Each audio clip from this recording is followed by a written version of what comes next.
we're always devising special tools. Sure. It's part of the joy of doing it, is improvising, and a problem is a joy sometimes.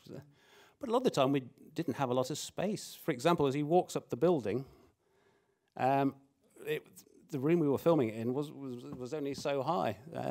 So we did the obvious thing. We put the camera on its side and built the whole set on its side.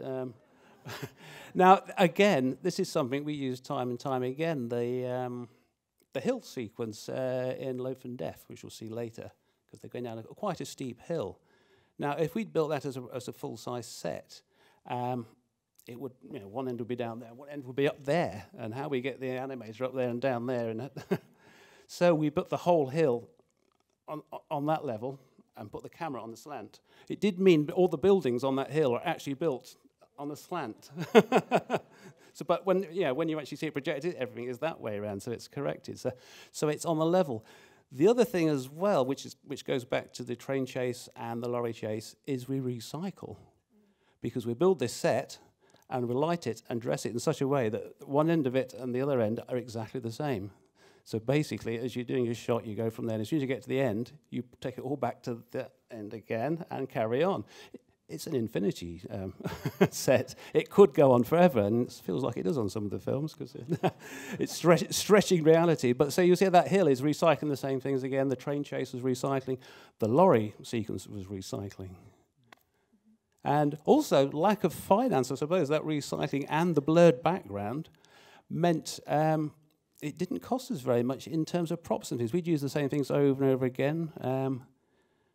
In fact, I think on the lorry chase there, if you look at you won't see it in the background because it is a blur. I mean, some of those blurs is just a pile of old coats or something. It's impressionistic. It's just texture and colour, which actually is better than actually showing things in great clarity.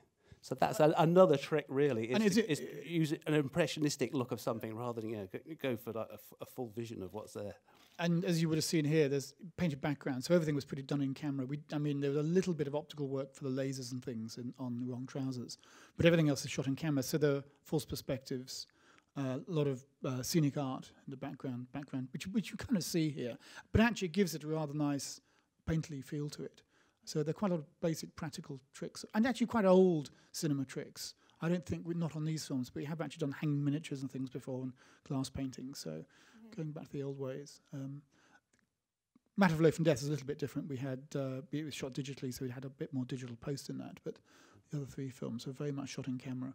As I say, wrong trousers, no special effects at all, really. As I say, just those two simple impositions, a bit of rain, which was shot over a watering can, and the lasers. And I think there was just 7 shots in close shave, which you're about to see, which we did some post-digital manipulation. But otherwise, all in camera. And we always try to keep it as much in camera as possible.